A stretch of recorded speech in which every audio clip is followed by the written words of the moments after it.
I met a doctor, his name is Jason Fung, is in Toronto. People can research, he's an amazing guy. And I met a doctor that treat people with cancer and diabetes with intermittent fasting. So I start doing a program of intermittent fasting and time-restricted eating, and now my symptoms diminish. Like every week, every month, it diminish. As you start fasting, your body's going to use up some of the sugar. As you use up some of the sugar, you're going to lose weight, and that diabetes can actually go away.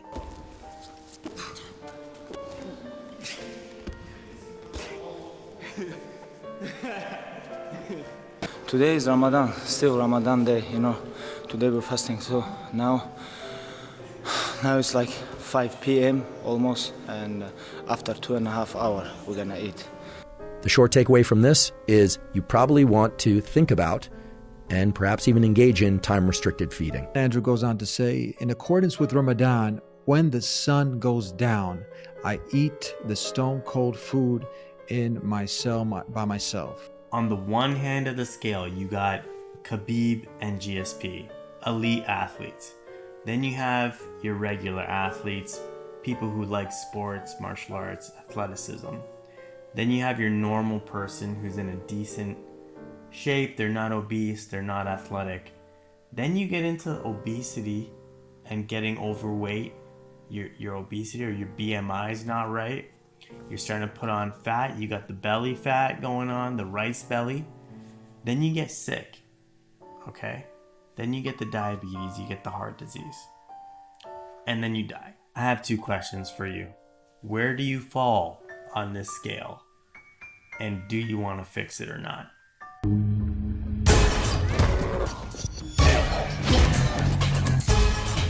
Yo, it's your boy Sharif from Culture Toronto.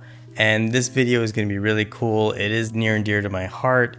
It's all about how fasting can melt the fat off your body, get you feeling mentally sound again, improve your mood, your happiness, and really just get you living your best life. But before we get into it, I gotta show you this picture of me back when I was fat. Okay, now you might be thinking, hey, that's not like morbidly obese. But trust me, for my body size, like my frame, I was in really, really bad shape. And I think my problem started when I stopped fasting, because that was my yearly reminder for a whole month to like rein in the cravings, rein in your desires in a sense. Your body stores energy in the form of calories. It can store it as sugar, or it can store it as body fat. When you're taking sugar in and you take too much, your body's going to store some of that away. Once you fill up that storage, then it's going to turn it into body fat, and that's called de novo lipogenesis. A friend of mine asked, what was your mindset when this was happening? Like when I was like expanding? And the fact is that it just crept up on me. Like I barely noticed. Like people had to tell me. When we get into the workplace, society kind of tells us that we're really supposed to be focused on money and getting stuff like house, car, being able to afford marriage. I kind of let go of all the things that were keeping me optimal. Like in university, I was really into martial arts. I actually started the Muay Thai program at U of T, and I used to train weekly, and I also took up judo, and so I was like pretty active. And then when I got into the workforce, I tried to keep it up, but it would often be a battle between like your real job and like this side thing that you do. When push comes to shove, most of us are going to choose the job. It's only till later that you realize that like your health is much more important than any money that you could get. Okay, so on top of people telling me like that I've gained weight, especially family members, I went for a blood test and the doctor comes back and he's like, hey, did you know you're diabetic? And I was like, no. And he's like, yeah, I'm really sorry to tell you you're actually diabetic. And then he started to tell me about all the things I'm gonna have to worry about from here on out. And then of course, when Ramadan came around, and it's the first day of Ramadan today, and I am fasting. However, back then, when I mentioned fasting to any doctors, they were pretty much not only against it, but told me that it was dangerous. I could die, right? So Of course, with that advice, I stopped fasting.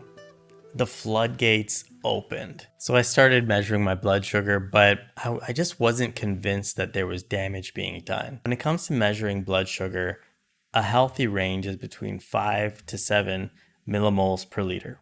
That means at any given time, fasting, indulging, running, sleeping, if you do a blood test, your blood sugar is going to be between 5 and 7. For a type 1 diabetic, their pancreas doesn't work. As far as I know, type 1 diabetics should not fast for this reason. For type 2 diabetics, we have tons of insulin in the body. So the pancreas is making that insulin to move the sugar from the blood into the muscles. But our body somehow is not sensitive enough to it to use it. Once we have too much sugar, it's just all our energy compartments, storage compartments are completely full. We can't store anymore.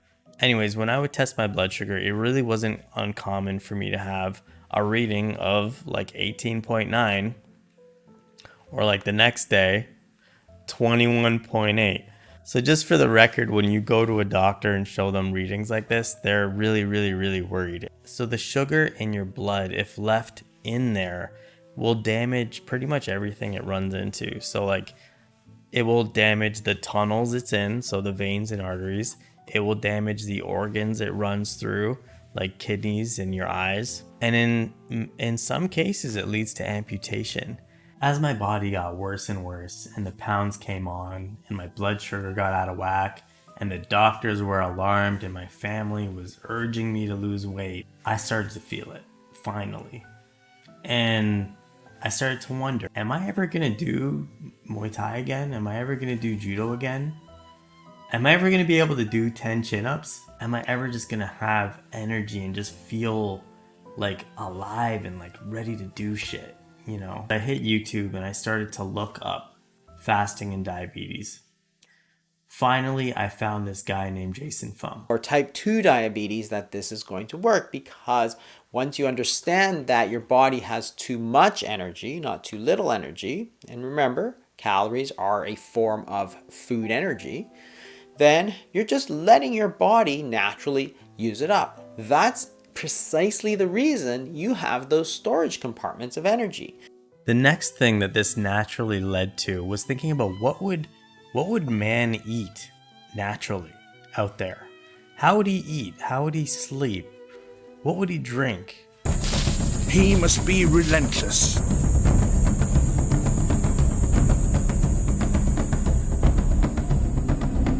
It's now a test of endurance.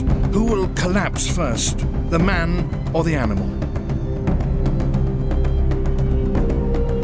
So after I learned that fasting can cure type 2 diabetes, I realized that fasting is actually part of a normal, regular life. Most people think of like how fasting helps. They just think, oh, well, obviously it's because they're eating less. It's calorie restriction. Eating lower calories is better for you. And while that may be true, there's much, much more going on. One of the most important things to take away from this study was that mice that ate a highly palatable, high-fat diet, a great-tasting diet, but only during a restricted feeding window of each 24-hour cycle, maintained or lost weight over time. Whereas mice that ingested the same diet, same amount of calories, but had access to those calories around the clock, gained weight, became obese, and quite sick.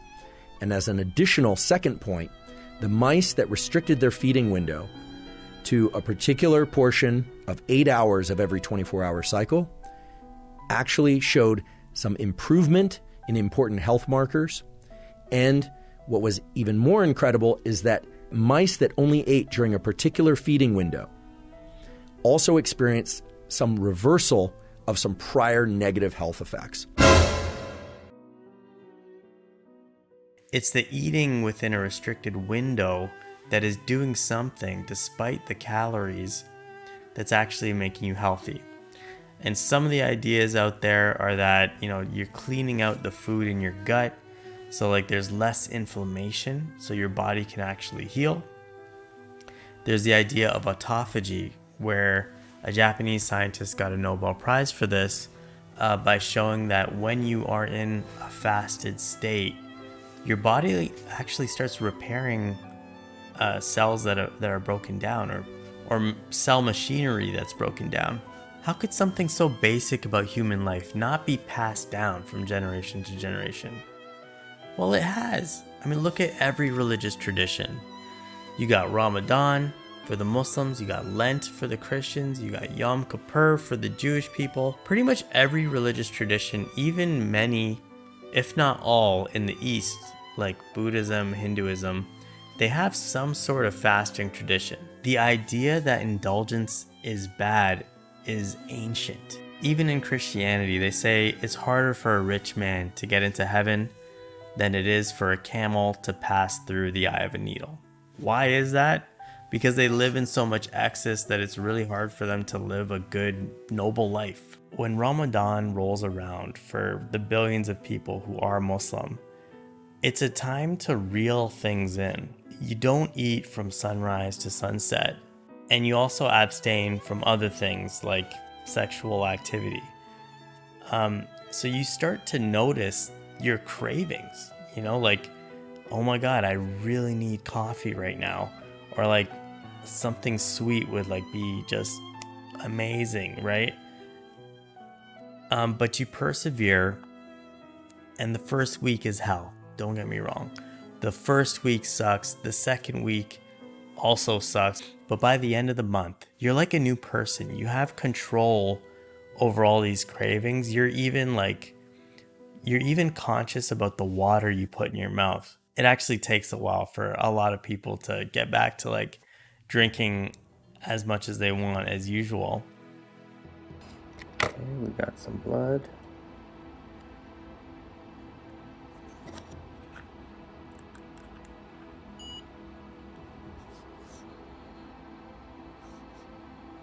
Okay, blood going in.